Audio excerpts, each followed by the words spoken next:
In the book of 1 Samuel, chapter number 25, verses 2 through 12, we're introduced to a man by the name of Nabal. Let me read beginning with verse 2. And there was a man in Maon whose business was in Carmel. The man was very rich. He had 3,000 sheep and 1,000 goats. He was shearing his sheep in Carmel. Now the name of the man was Nabal, and the name of his wife Abigail.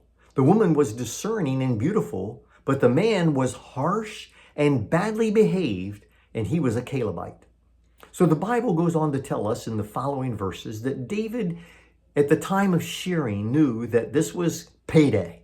This was when they were going to have a big celebration, and they were going to have a feast for all of Nabal's workers. And David felt this way, and he tells his messengers, you go to Nabal and tell him, we've been keeping an eye on your sheep for you. We've been helping. We've been watching over and making sure you haven't had any losses. So go to Nabal and ask him if he will share with us in this great time of celebration. And the Bible tells us in verse number 9, 1 Samuel 25:9, when David's young men came, they said all this to Nabal in the name of David, and they waited. And Nabal answered David's servants, who is David? And who is the son of Jesse? There are many servants these days who are breaking away from their masters. Shall I take my bread and my water and my meat that I have killed for my shearers and give it to the men who come from I do not know where? So David's young men turned away and came back and told him all this. Here was a man that had an opportunity to be a real blessing to David and his followers. But instead, he selfishly held on to what was his own.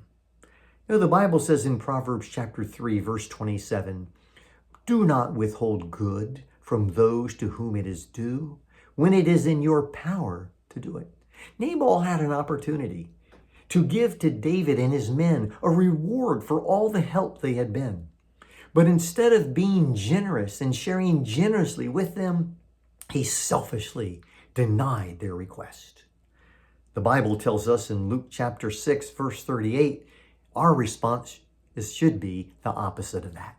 Give, it says, and it will be given to you.